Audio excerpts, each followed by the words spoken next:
Yeah, then I don't need to tell you. I mean, he's one of the good ones.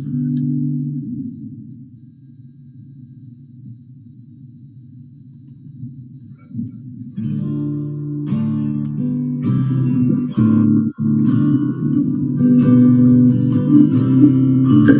Yeah, then I don't need to tell you. I mean, he's one of the good ones.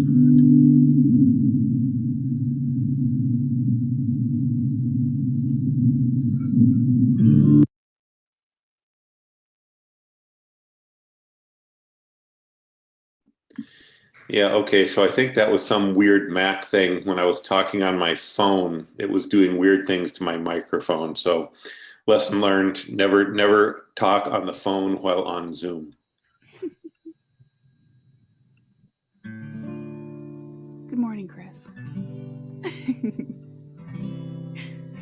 Good morning, everyone. Has everyone done a sound check yet? Can you hear me okay?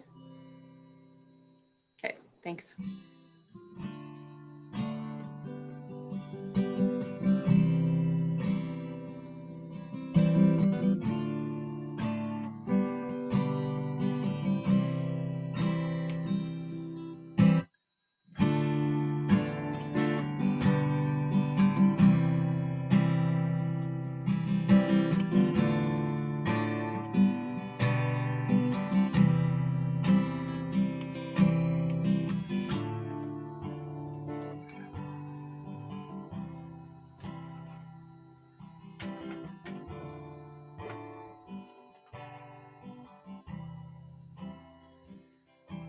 Good morning, everyone. My name is Daniela Lard. I'm a faculty member in the School of Media and Design. I'm happy to be here this morning playing some music for you. And what I'm going to be doing this morning is something called live looping. So over here on the floor, I have a loop pedal, and I'm going to be routing a whole bunch of instruments through that. I usually perform and live stream original and cover music, but this morning we're going to do a Maroon 5 tune to get the day started. This is called Sunday Morning.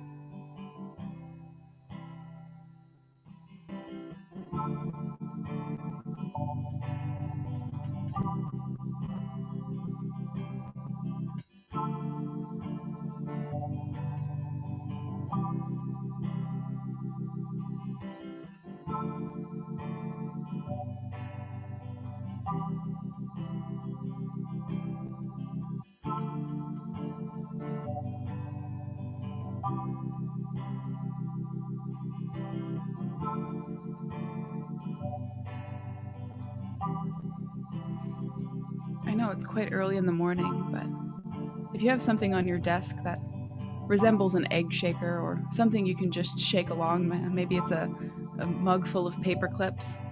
If all you have is a cup of coffee, please don't shake that, but feel free to shake along.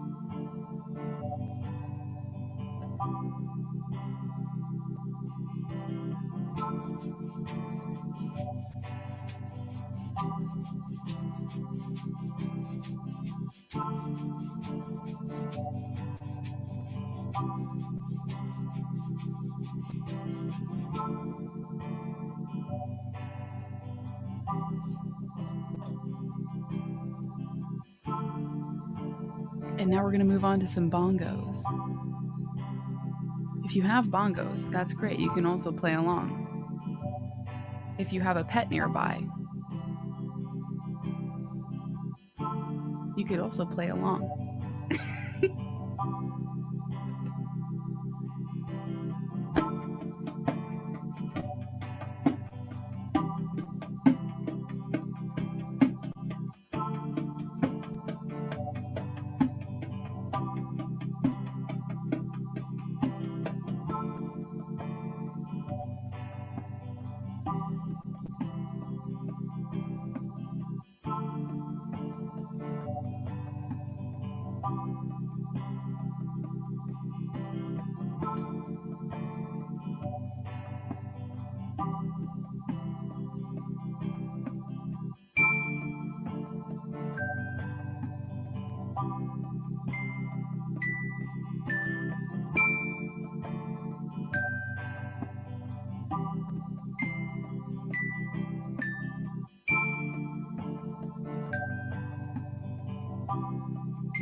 Cheers.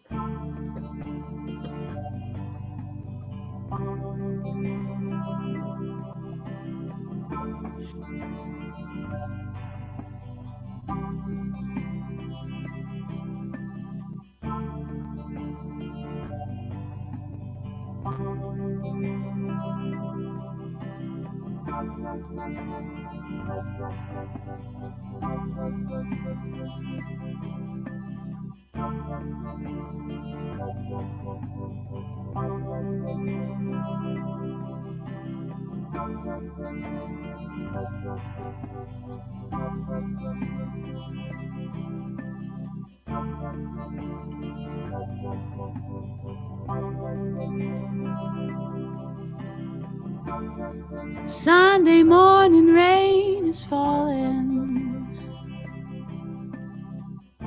Still some cover shares some skin. Clouds are shrouding us in moments unforgettable. You twist to fit the mold that I'm in. But things just get so crazy, living life gets hard to do. And I would gladly hit the road, get up and go if I knew that someday it will lead me back to you. That someday it will lead me back to you. That may be all I need. In darkness, He is all I see. Come and rest your bones with me. Driving slow on Sunday morning, and I never want to leave. Fingers trace your every outline. Paint a picture with my hands. Back and forth we sway like branches in a storm. Change the weather, still together when it ends. And that may be all I need. In darkness, He is all I see. Come and rest your bones with me. Driving slow on Sunday morning, and I don't ever wanna leave. Driving slow on Sunday morning, and I don't ever want to leave.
But things just get so crazy, living life gets hard to do. And I would gladly hit the road and get up and go if I knew that someday it would lead me back to you. That someday it would lead me back to you. That may be all I need. In darkness, He is all I see. Come and rest your bones with me. Driving slow on Sunday morning, I never want to leave. Thanks so much to the event team for having me today. And thanks all for letting me play some music for you on a Friday morning.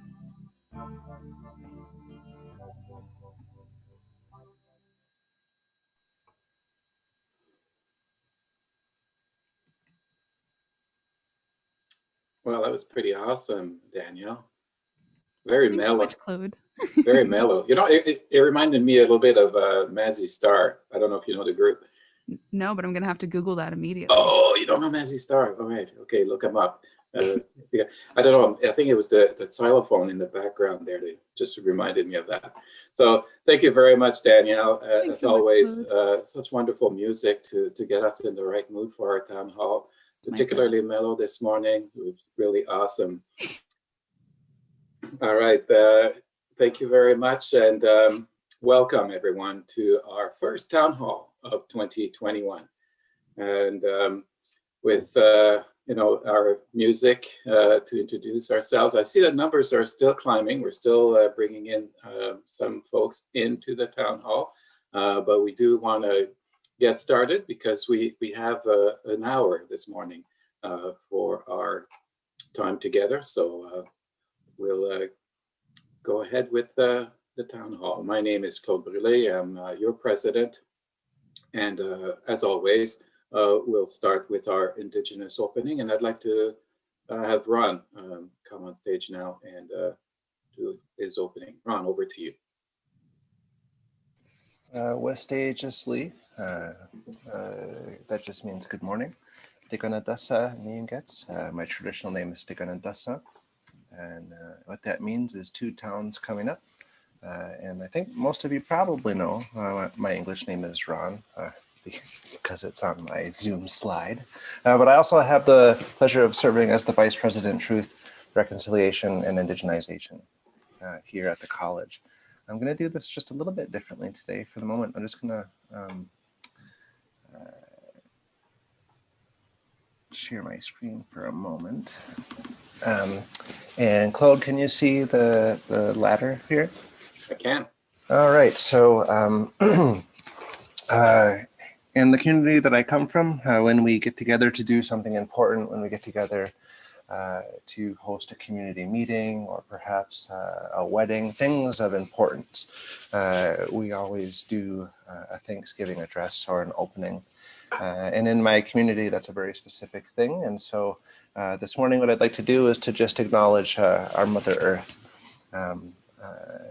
That she was given sacred instructions, and after all the things that she's gone through and all the things that we've done to her, she still continues to provide for us in a sacred way and to meet our needs and to keep us warm and to cool us off and do all the things that mothers do. And so we put our minds together and we say thank you. Now we'll turn our mind to the community, to each other, to the two-leggeds.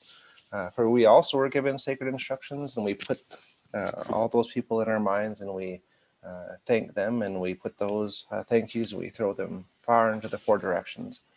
We also then turn our minds to the water. For the water has also been given sacred instructions. The water quenches our thirst. It sort of washes bad things away, and we give thanks to the water as well. And we give thanks to the fish and all the different creatures that live in the water, who purify the water and also contribute to sometimes keeping our bellies full. We thank them, and we put that thank you into the four directions. I'm going to combine the food plants and the medicine plants and the berries all together, and we'll just call it the bush and the bush and the plant life. That they were all given sacred instructions, that they continue to live to those sacred instructions, and we put our minds together and we thank them as well. I'll put together the trees and the birds, the flyers and the trees, who also were given sacred instructions, sometimes donating their wood to our homes, and the birds entertain us with their songs, and we say thank you, and we bundle that together and we put our minds together as well. We'll put the four winds and the thunders together. We don't normally put things together like this, by the way, but because we have a packed agenda and not a lot of time, I'm doing this a little different. But we put those together, those four winds who bring us warmth, who bring us the big sleep with the snow, and of course, Ladisi Gallandes, the thunders, who purify the air, and that they continue to live to their sacred instructions. And we'll put the sun, the moon, and the stars in one big bucket, and they light up the nighttime sky, or they'll help us find our way, or they entertain us with the sky jewelry, or the elder brother, the sun, who keeps us warm, and they also have sacred instructions, and so we acknowledge them and we say thank you, and we put our minds together as one. And then I'm not going to talk about the four beings today, but they're there and we thank them. And then finally, Singwa Dizu for providing all of these things all around us. And we remind ourselves that it's all these things that are connected together, that are interwoven, interrelated, interconnected, and interdependent, that make life possible here. And so together we say thank you. We put our minds together as one. And if there's anything that I forgot or anything that I went over too fast, I did that not with disrespect, but I've asked that anybody listening, any community members, that put those things in your mind, put those things in your heart, and give thanks to them. Throw them far into the four directions. And then we say, so now our minds are one. And thank you. Claude. Thank you very much, Ron, for bringing us together. Our minds are one, and good thoughts for doing good things today. I'll introduce our panel this morning for you. We'll start with, let's see, no particular order, really. Mark Savinkov, Vice President Advancement. Chris Jansen, our Senior Vice President Academic. Dwayne McNair, Vice President Finance and Administration. Dan McCutcheon, Vice President Human Resources. Laura Stanbrough, Vice President Student Services. Tracy McDougall, Director of the President's Office in Communications. and Ron McLester, which you just heard from, our Vice President, Truth, Reconciliation, and Indigenization, and Colin Bonang, Director of Risk Management, because many questions circulate around COVID, and it's good to have him as an expert on our panel. So a couple of housekeeping points before we get started, as always. If you have technical questions, difficulty with the platform, please reach out through the chat box and our events team will be able to assist you. Closed caption is available by clicking on the closed caption button on the main bar. How to ask a question at the town hall. You have your raise your hand feature. So if you click on this, you'll be able to put up your little blue hand beside your name, and you'll be able to ask your question live. You will need to unmute yourself, and then you can chat with the panel members. Alternatively, you can use a Q&A chat box, and you can type in your questions. We'll read the questions, and we'll turn to one of our subject matter experts to answer it. Time is limited today, and so if we can't get to all the questions, we'll take the questions from the Q&A that are unanswered, and we'll endeavor to answer those and then post the answers later on my AC. If you're watching through the live stream link on YouTube, please submit your questions in the chat on the YouTube, and Sophia, through the magic of technology, will get those questions to me for me to read them, and then same thing, get a subject matter expert to answer them. It's been a long month. January is always a long month. It's cold, it's dark because we don't have a lot of sun, although today is a pretty nice day, so it's nice to see. We're at the end of that month, so it's a good thing. It's a Friday morning. It's been a tough week, I have to say. You know, we've had two announcements on my AC. We've lost two beautiful minds this past week. We lost an employee, Xiling Zhu, and yesterday we announced the passing of one of our students, Madeline May. So our hearts and minds go out to their family for their losses. And again, we want to celebrate the good times and the good things, the good memories that we've had with those fine people. Just bear that in mind. We do have a few good stories also to tell you, things that have happened in the past months that you may or may not be aware of if you have not watched my AC every day. But I want to share with you a couple of them that hopefully you'll find as good a story as I'm saying they're good. So from our advancement office, every year we distribute money, funds to students, either through scholarship or bursaries for students in need. And those monies come from our generous donors, of course. And one of our students has a good testimony that I wanted to read for you. It's a student from our supply chain management, and the Supply Chain Management Association bursary was the donor. And the student says that I'm honored to be receiving this bursary. It will help to relieve some financial stress so that I can focus my efforts towards my education. I'm currently in my third year of the Bachelor of Commerce program, and I'm also an expecting mother. During the pandemic, it's been hard financially, so receiving this bursary means a lot to me. My goal is to graduate from the program and become a strong leader in the company. I hope to use my experience to influence and inspire other women to take on leadership roles in the business sector. What a wonderful testimony, and a great way to acknowledge the good work that our advancement office does every day to support our learners through the generous donations that we receive from our community. Our innovation and applied research has a bit of good news as well.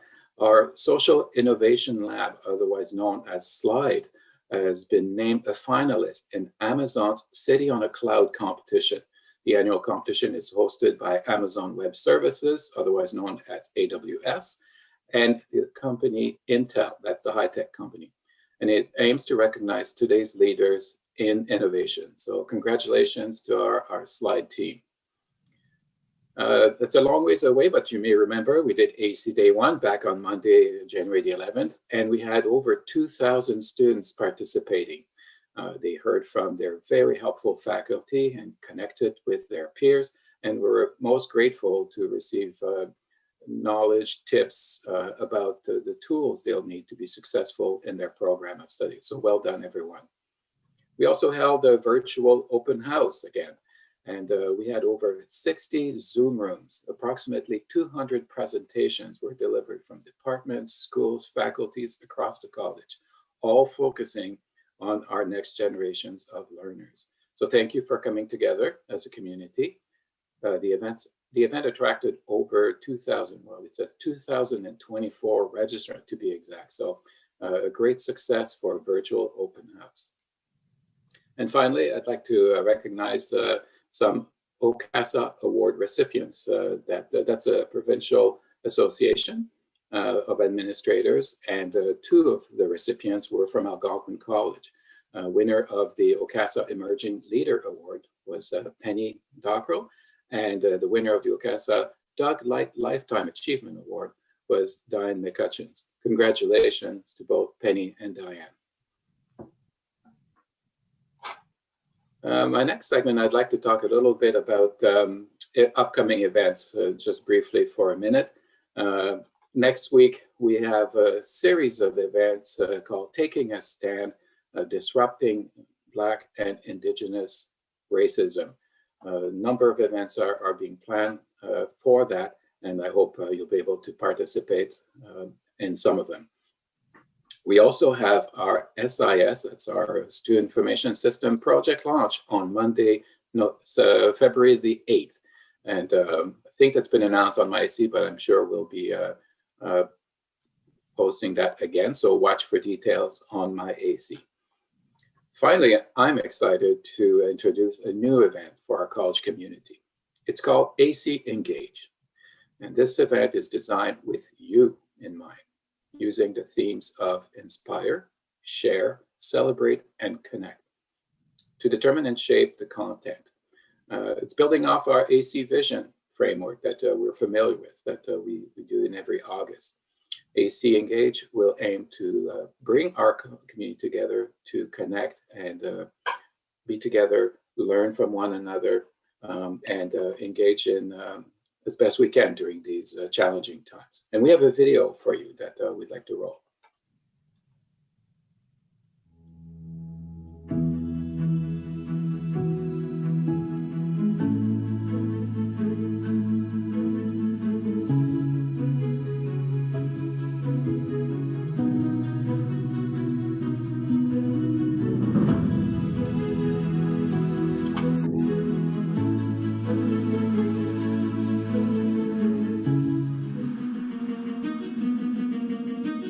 Where is this happiness, this nebulous term? You know, it's the most overused word in the world right now. In fact, if you go to Google and you type how to be, guess what the first drop down is?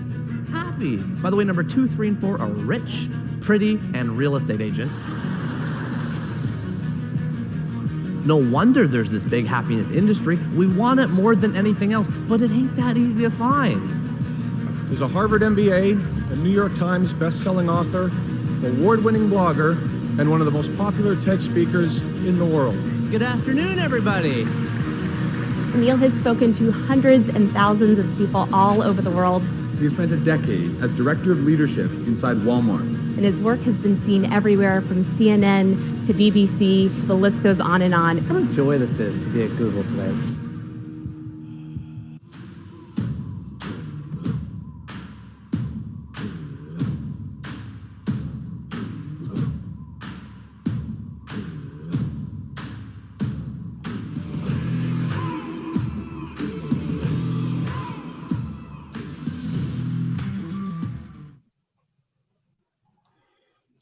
All right, so hanging out with the author of Book of Awesome, Neil Pasricha, that's going to be awesome in itself.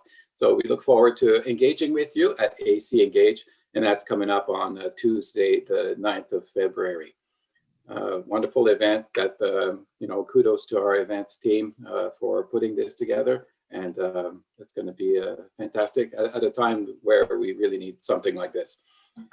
All right, so let's move on to our live question and answer period. Again, I'll reiterate that if you want to ask a question live at the town hall, you just need to press that little raise button feature, and you'll be selected next to ask your question live. You will need to unmute, and then you can chat with the panel members. Alternatively, you can put your question in the chat box by typing it. I will read it, and then it will be answered by one of our subject matter experts. Okay, so who wants to get started? Look, I'm trying to spot the blue hands here. Let me see. Okay, so I've got my attendee panel ready to go. Okay, no, but we do have one question in the chat. So while people are trying to find maybe their raise hand button, I'll go to the chat here. Okay. All right. Question comes from Sin Chapman. I found out about the COVID outbreak at one of our other campuses through the local news media. Would it be possible for the president or vice president to include this information in their emails in the future? All right. Absolutely.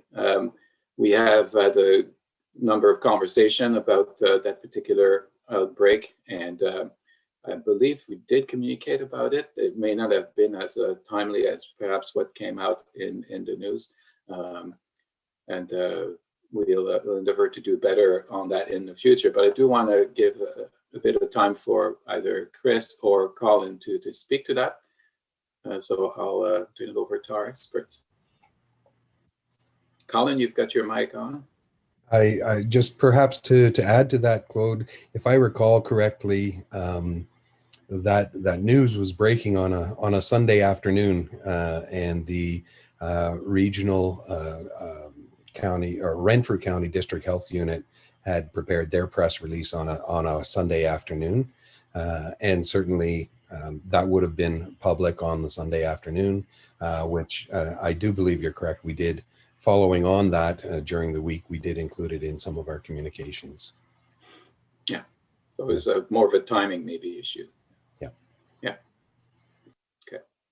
And we do report those numbers as well. I want to clarify to everyone that we do have a coronavirus website. So if you go to algonquin.com/coronavirus, we do update those numbers as soon as the cases are confirmed.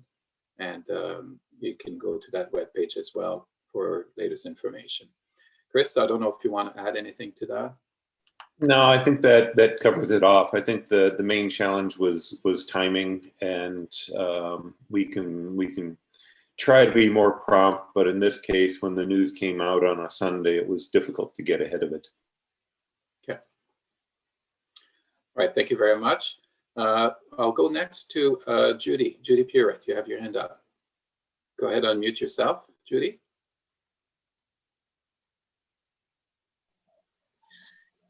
Good morning, Claude. Good morning, panel.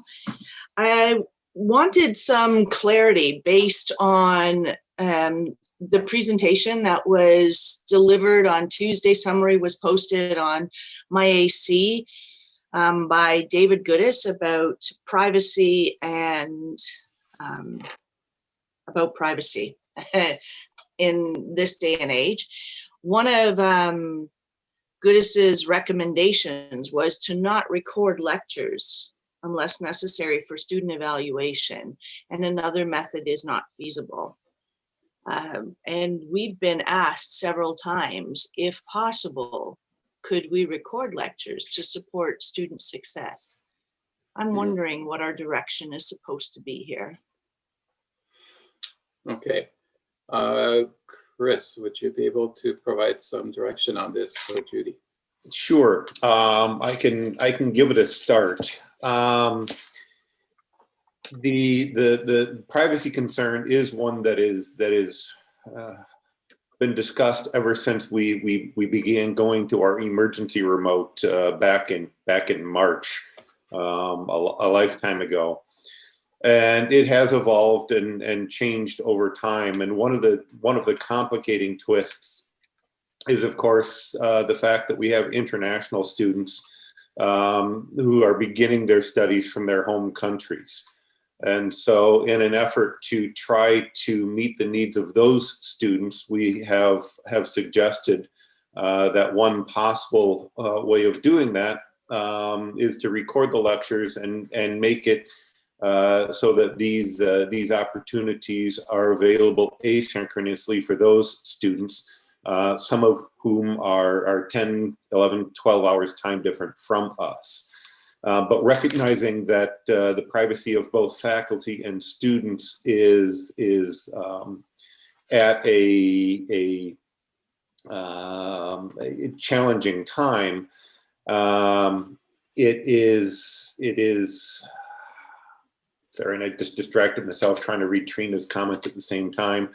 It's a delicate situation. So yeah, again, if there are reasonable, good ways of meeting the needs of the students without recording lectures, that is perfectly acceptable. But we do need to make sure that we're meeting the needs of all of our learners. So there are some good reasons to record, and in particular, we can think of certain exam situations, certain assessment situations. So I would not be willing to put a full requirement that everybody must record lectures, but flip side, I would also not be willing to say that nobody should be recording lectures, but really there are individual cases where this is the best possible solution.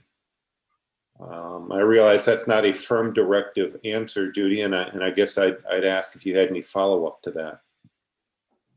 Well, that is a little bit puzzling, yes, Chris, because I'm not really sure how faculty will be able to deal with, sometimes it's a good idea, sometimes it's not a good idea.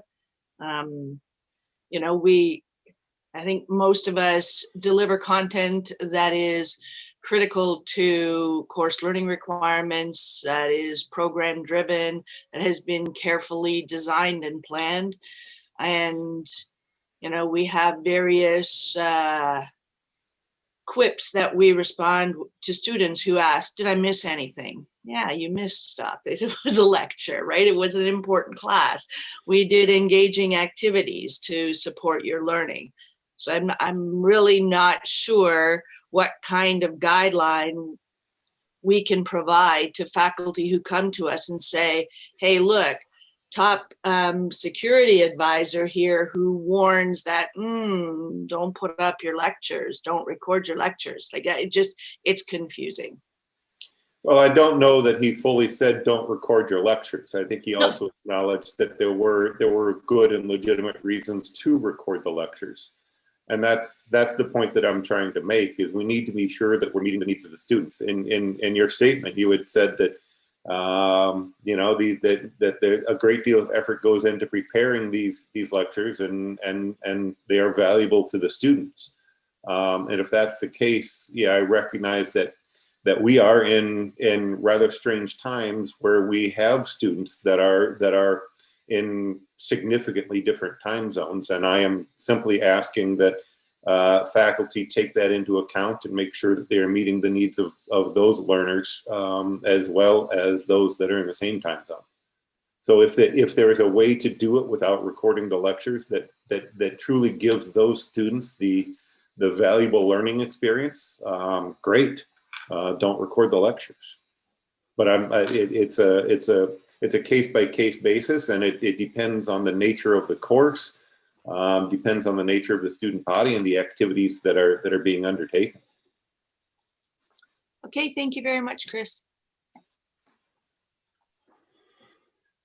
Okay, and I think that's you know, that's an important question around privacy, around security in general. I don't want to spend too much time on these questions, because I think we've captured the essence of it. But I think this is something we'll need to continue to explore, because we will have people who will fall on one side of the argument and the other on this. We're really collectively trying to see to the success of our learners, at the same time protect everyone's privacy. And we're keen about understanding the IT security that underpins all of this, because it's otherwise things could fall apart really quickly. So I think that's something that we need to continue to turn our mind to. What are effective ways that we can see to our learners' success in ways that make sense, use technology that are innovative, and at the same time take into account these two other elements, privacy and IT security. And I have to say, I have a shout out to, like long before pandemic, we had faculty members who were trying to innovate in that space. And I no names there, but I recall some folks who were recording themselves with an MP3 players and syncing this with their PowerPoint and making this available to their learners afterward.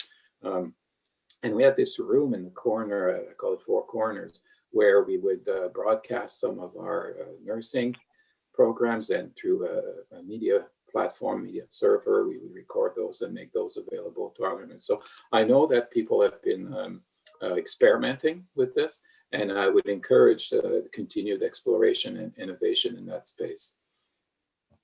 So thank you for that question, Judy.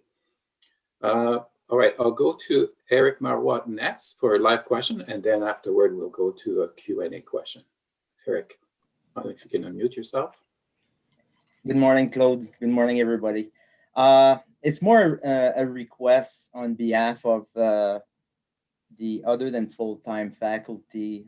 Every Sunday night, Angela Peterson has a 1 hour with our other than full-time, and she answers a lot of their questions, and she has guest speaker. And last Sunday, they were wondering if it would be possible to have one of the town hall at a different time, like in the evening. At least maybe once a term, once a year. They would really appreciate being able to talk and ask questions directly to the leadership of the college. A lot of them work during the day, and it is not possible for them to attend. So it's not really a question, it's more like a request, and I promised them to communicate my concern, and not my concern, their concern to all of you. So I did. Thank you. Thank you, Eric, for being an advocate for our other than full-time employees, and that's a great suggestion. We'll definitely take that under consideration to see, is there a way to find an avenue for them to join in the conversation and be able to participate with their questions. Super. Okay, I'll go to the next question from our written Q&A, and this comes from Charlene Conrad Beatty. And it goes, I am seeking clarification about a recent comment Chris Jensen made at the College Academic Council, that's CAC, in regard to professors should have their camera on when teaching. I've pondered this for a few days. My question is enveloped in thoughts of faculty mental health supports, which could include not televising images of self while teaching, privacy issues of self and family while teaching remotely, as mentioned in a recent article posted on MyAC, as well as academic freedom for faculty to present material in a manner in which the professor deems appropriate. I would like to hear Chris's reasoning behind a singular focus of camera being on for faculty, when for a multitude of reasons, it's a tool that serves a valuable purpose in the off mode. Okay, I think we've answered a bit of the same question from Judy, but Chris, over to you.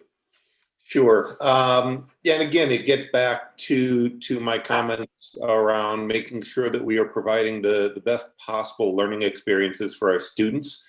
And honestly, the privacy issues, clearly there are concerns for faculty as well as students, and depending on a faculty member's situation, there are times where it would be entirely appropriate to turn a camera off. But as a whole, if a faculty member is speaking, I would strongly prefer to have that faculty member speaking on camera. If there are other activities going on, a PowerPoint presentation, an activity that students are to be working on in groups or individually, where there's something on the screen, clearly that's a different situation. But in terms of a faculty member speaking, that's where my preference is for having the camera on. Okay, thank you very much, Chris. I will go to a live question. We have Sean Pentecost. Sean, if you can unmute. Thank you, Claude. My question is actually about international students. In January, actually January 26th edition of the Toronto Star, there was an article about a student who has begun their studies at another college in India. And they have applied to study in Canada now, and they have been denied a visa to study. And we have many international students from Algonquin College, of course. We rely heavily on their contribution to our bottom line. What has Algonquin done to ensure that those students that are that have begun their studies away, what have we done to ensure that those students will be eligible for the visas? So, for instance, what happened is, did we do things on the front end to make sure that these students will be able to study on campus? Or is it a similar situation where students have started studying, are excited, and then apply, and then maybe in a situation where they're not able to come to Canada? Yeah, great question, Sean. I read that as well. I don't know if there's the full story of that particular student, but I know that great efforts have been made by our national association, CICAN, Colleges and Institutes Canada, with IRCC, that's the Federal Department for Immigration, Refugees and Citizenship Canada, to modify their ruling during this time period to allow international students to begin their studies online and be able to later on come to Canada and finish their studies and have that time period that they were studying online counted towards their post-graduation work permit.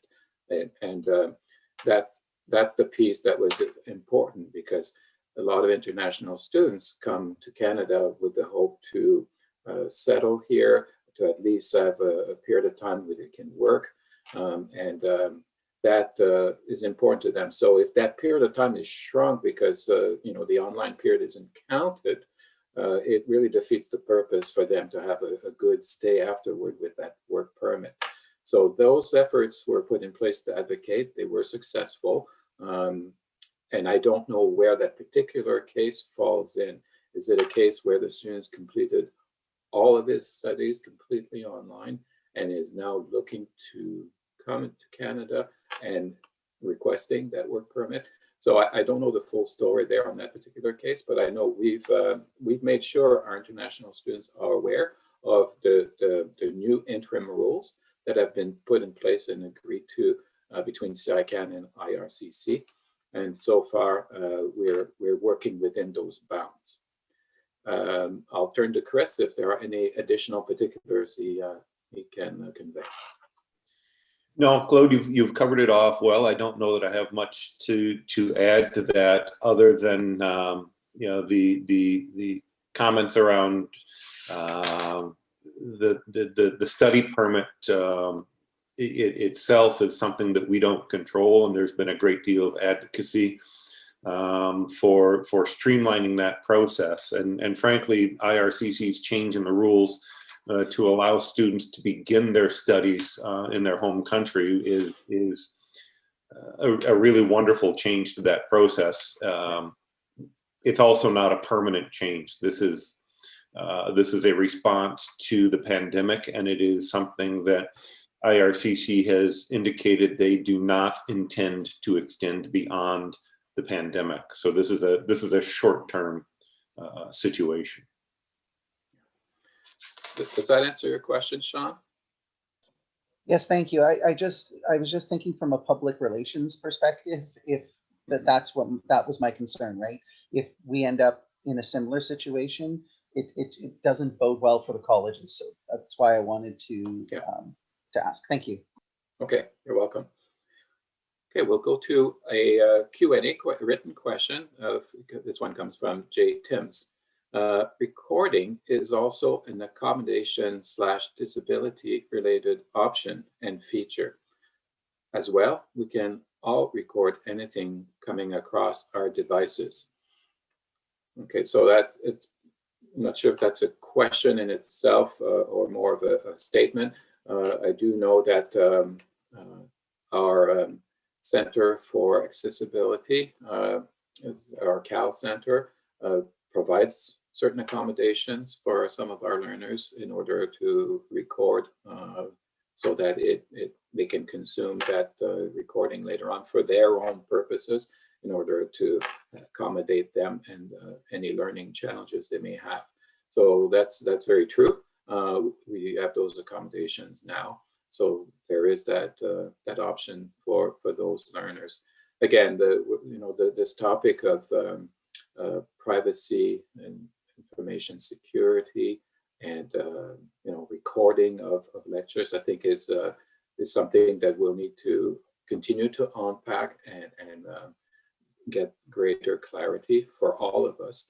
And beyond the pandemic, that as we talk about learner-driven plan and flexibility for learning and personalization of learning, all of these things will come to bear, and we'll want to put our best foot forward. We'll want to be innovative in this regard. So I really encourage our community here to come together in various forums to debate this, to provide solutions that will work for both our learners and our employees. So I thank you for that comment, Jay. We don't have any other hands up, so I'll go to our next Q&A question, written question. All right, this one, anonymous. Now that applied research, I believe, is going to be under Chris Jensen, what will that look like? And will this lead to more professional development opportunities for faculty? Chris. Thank you for the question. I am very pleased to have applied research come back into the academic area. This is going to pose a number of truly wonderful opportunities to further enhance experiential learning, both in terms of traditional co-op placements, but also applied research. And looking at it as, and I do view this as professional development opportunities for faculty. So this is one of the reasons that we are bringing applied research back into the academic area, is to be able to enhance and streamline those. In terms of what it will look like, I don't have a good firm answer for you yet, but what you are stating as increased professional development opportunities as it pertains to applied research, absolutely, that's one of my goals for this reorganization. So stay tuned. There will be good news coming out of all of this as time progresses. Thank you very much, Chris. I know some questions are being posted in the chat, so I'm hoping people are also using the Q&A platform to transfer their chat question into our Q&A, because that's what I'm looking at here. But just again, if we could remind everyone, either put up your little blue hand if you can, and we can ask your question live, or put your question in the Q&A using the Q&A button at the bottom on the main bar, if you could. Okay, I'll go to our next question from one of our anonymous attendees here. As Algonquin continues to acknowledge race, diversity, and inclusion, this year, what is the college going to measure? I'm sorry. What is the college doing to measure the diversity of its domestic student population and ensure the success of all its students? Great question. Perhaps I can ask Diane. Thank you. Actually, because it's a student population, I'm just wondering if Laura might be better placed to answer the supports for all of our students. Okay. And I'll ask Krista to also chime in. You know, Chris and I certainly work, are co-leaders of the Strategic Enrollment Steering Committee, where we meet weekly and look at all the data that we have for our domestic, international students, and work with a team, cross-college team, to watch for trends, to look at best practices, and really try and provide the best holistic experience for our students. So in terms of what we're doing to measure, I mean, we're not asking any different specific questions. There's certain data we're allowed to gather and others we can't, but we definitely look at age, gender, you know, address, catchment area where our students are coming from. And I would say really particularly kudos to Chris's team and led by Mark Leduc in terms of through COVID, running student surveys to particularly understand what students are finding that we're doing well, what barriers that we have. You know, are we giving our students the tools that they need and access to services and support that they need? And we take the results very seriously, and we actually work with our groups independently. An example of that is students were having difficulty navigating online resources from the library. So Ben Bridgestock and his team with the library were working on that. So that's one example. I'm not sure how well I'm answering that question, so please let me know if you want more information. And maybe with that, I'll just pause for a moment and turn it over to Chris to further elaborate on student success, because it's, you know, I'm talking much about the outside of classroom, but certainly Chris, over to you. Well, you know, again, the success of our students, there are so many supports available for our students that we actively take, as well as those that are in place passively. It's difficult to talk about all of them, but to measure the diversity of its domestic student population and ensure the success of all of its students. I don't know how to answer that better than you have, Laura. We take the success of each and every of individual student to heart, and our success is our student success. Okay, I saw Krista was ready to put her mic off and jump in. I don't know, Laura, did you want Krista to also chime in on this? Sure, yeah, with pleasure. I don't know if she's back. Anyway, we can come back to that if Krista can unmute later. Oh, there, I think she's there. There she is. Oh, hello. Sorry, I think there may have been, I wasn't sure if it was Krista or Chris, but certainly from the registrar's office perspective, we get a lot of first points of contact. And I would say that there's a great deal of effort for that frontline team to be well informed and to give warm transfers so that students are in fact making those connections that they need for the supports that they need. And I'm really happy to share that just yesterday, in fact, Jeff Agate did a presentation to some of our registrar's office staff on referring students with confidence. And so that team is very committed to ongoing development and understanding of all the supports, both within the schools and across the campus in this remote setting. So thank you. Okay, thank you, Krista. Well, right. Just one last comment on that, if I could, Claude. Sure. I also forgot my normal usual plug for Learning and Teaching Services, who have a number of truly excellent workshops, and some of them even offered in collaboration with sister institutions across the province for a multicultural classroom and developing tools for success of all of our students. So there are a number of activities that are specifically designed for a multicultural and diverse classroom. It's a very good point. Thank you, Chris, for that reminder. And speaking of reminder, our next Q&A question is in fact more of a tip rather than a question. It comes from Paul Esnick, and he says, not a question, just some info on lecture/screencast tools that are available at www.algonquinccollege.com/LTS/my media site, all in one word. So thank you very much, Paul, for that tip. Our next Q&A question comes from Jerry Ope.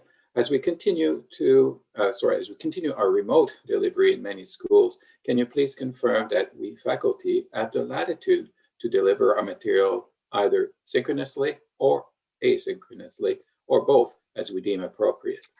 I think that's a question for you, Chris. Sure. Thanks, Jerry. Just to go back, the way I've always described the Learner Different Plan and personalized education is making sure that we're meeting the students where they are, helping them get to where they need to go in ways that work for them. And so in a choice between synchronously and asynchronously, I would really expect a faculty member to be deciding how best to meet the needs of the students in that particular class. Absolutely, there's latitude to go either synchronously or asynchronously, but the decision really should be predicated upon how it's going to best enable the student body to be successful in that course. Okay, thank you very much, Chris. Our next question comes from Martin Rossin. In light of the provincial-wide shutdown, there are several large conferences, trade shows, and professional organizations that are moving to online platforms to deliver their content to enhance professional development and student interaction. Is Algonquin College participating in any of these virtual conferences? Normally, these conferences would be open to students and faculty to enhance professional and personal development. Would there be a list of these conferences, trade shows, and student development opportunities? For example, PDAC, so Prospectors and Developers Association of Canada, tourism and recreation shows, software conferences, etc. It's a great question, Martin. I don't know that we have one single repository on our website where we collect this information. It's a great idea. I think we could have a virtual bulletin board where people could go and pin those links as they find them. I know for a fact many of you are invited to participate as panel members, subject matter experts to different virtual events and are contributing to that knowledge sharing. And that's great to see. And I certainly encourage people to do that. So the question is, how can we put this in a format that's easier for folks to be able to have access to? For instance, as I mentioned earlier, CICAN, our Colleges and Institutes Canada, will be hosting a conference this year. Last year, they canceled their face-to-face event, which is typically the end of April, early May. It was scheduled to take place in Montreal, I believe. And this year they're going virtual, and so they've announced that, but nothing further has been announced yet. No program, no agenda yet. So I know that some of our large associations are creating virtual events this year in light of where the pandemic is at. And in your own respective areas, professional areas, there may be conferences from the associations you belong to that are mounting things that would be of interest to you and your students. And so I would encourage that. I'm not sure how we go about creating that. So I'll just do my, make it so. Let's find a way to do that. It's got to be beneficial for everyone. And I would invite comments from, I don't have anybody in particular I can ping, but if anybody wants to chime in and add their 2 cents to this question and this suggestion, please go ahead.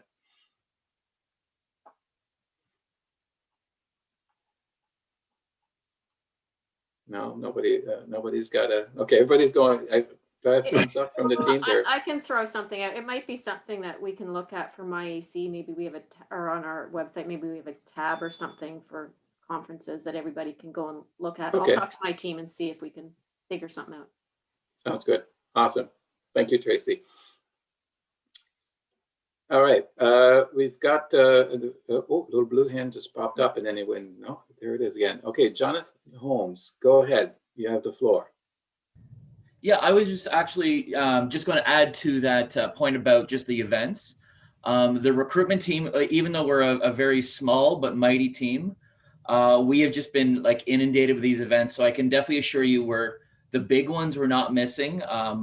We've done some pretty large, like, national fairs from School Finder. The OCDSB had their own big fair. We've got a couple fairs coming up, 3 fairs in Ontario for ECF. And I can't remember that acronym. There's so many acronyms. We had a giant big college fair for the province, OCVF. Lester B. Pearson next week, OCVF. There's definitely we're definitely attending what we can as a small recruitment team, as many of these kind of bigger fairs that come up. Awesome. Thank you very much, Jonathan. And that was a great suggestion. We'll see what we can do to make this easy for everyone. Our next question, anonymous question, as campus services has been one of the hardest hit departments because of the pandemic, what are the college plan to help assist these affected employees? And maybe I will start with Dwayne on this. Thank you, Claude. Yes, I would say that campus services has been the hardest hit department at the college because of the pandemic. Certainly from a financial perspective, there's been significant reduction in revenues, and we've depleted our campus service reserves to try and manage and sustain those operations. So a number of employees are impacted by this. Some of the things that the college has done and continues to do to assist these affected employees is provide redeployment opportunities in other departments in the college. We've been actively managing vacation to try and minimize the number of employees that we've had to take off of payroll due to the pandemic. We do have, as you all know, an employee assistance program, an EAP program that's available to provide support to employees. And under the terms of our collective agreement with the support staff, we do also have an employment stabilization fund where we can fund some retraining for eligible employees that have lost their job at the college. And just a quick note, this has impacted our campus services department much more than other colleges because we do self-operate primarily, our food service and our retail store, whereas other colleges have contracted that out, so it's less of an impact on those institutions. And Diane, did you want to add something? Yes. Yeah, just to augment what Dwayne was saying, I want to speak really highly about the efforts that the joint committee of the College Employment Stability Committee is working with such empathy and such support for those employees that are impacted and going through this process. I mean, the language in the collective agreement, Article 15 for our full-time support staff, and I believe it's Article 18 for our part-time support staff who may be going through this process. They're going through it with the support of very, very dedicated people on that committee, and they're working within everything that they can do within the collective agreement. The Employment Stability Committee has a joint understanding for those impacted. They had an agreement for this time period that they are also working with Optimum Talent for outplacement services for some of those individuals that have gone through that process. So there was something that anything and everything that they can do, they are helping to support. So I just wanted to speak about all the good work that they're doing. Thank you. Thank you, Dwayne. Thank you, Diane. And I do want to acknowledge that this is a difficult period for the college and for campus services in particular, as has been noted, the most affected department on the campus. We're doing all we can to assist those employees that are affected. And I thank my team for their continued support in that regard. We're at the top of the hour, folks, and that's all the time we have for this morning. We do have 7 more questions that we haven't had a chance to get to. As I mentioned at the start, we'll collect those questions, we will answer them and post those later on my AC so that you can see those answers for yourself. I want to again thank the college community for coming out in such large number on a Friday morning, I might add. Your continued engagement and your great questions, both live and written, shows the care you take and posing your questions and bringing our community together and being absolutely engaged. Do take the time to fill out our survey. We count on this and we count on your feedback in order to mount the next town hall. Like, we want to know how often should we have these town halls in 2021? Same frequency as before, or do we expand them a little? Different time of day, we've already heard about that. So do fill out that survey when it comes, and we'll adjust our future format depending on what we hear from you. With that, I'll turn it over to Ron for the closeout. All right, so today I'm going to do a little bit differently. I got a song for you guys. No, totally kidding. One of the commitments that I made this year relative to performance plan and professional development objectives is to start to acquire the linguistic ability to do the closing in my language. I'm not anywhere near ready to do that, but hopefully it won't be too far away from now.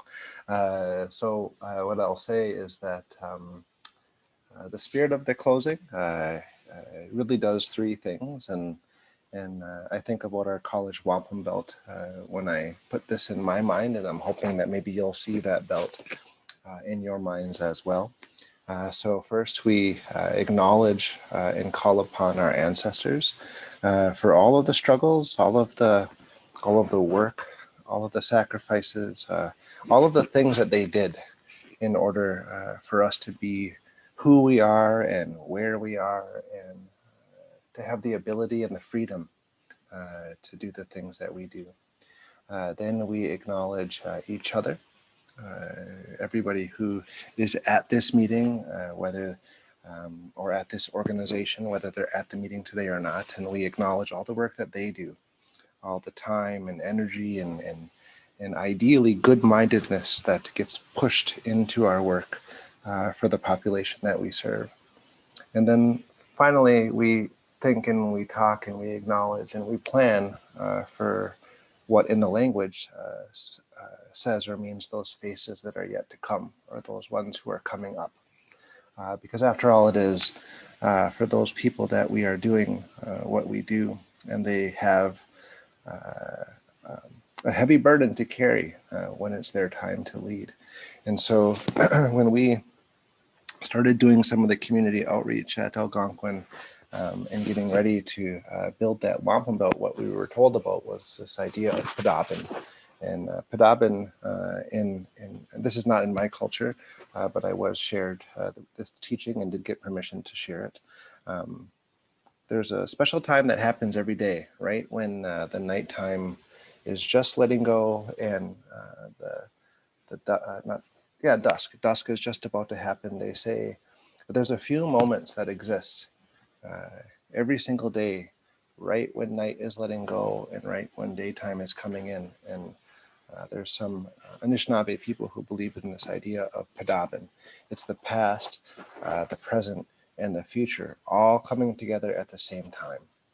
And I just think that that is the quintessential way of thinking about our work here at the college and in post-secondary as well. Are we not leveraging the teachings of yesterday, preparing our students and our learners for tomorrow, and then doing all of those things today? And so with that, we acknowledge each and every one of you. We know it's a hard time in so many ways, and we wish you health, safety, and happiness. And so with that, we'll bring our meetings to a close. Gust na halado ang gwat ni guha. And so our minds are one. Donnie Have a good afternoon, folks. Thank you, everyone.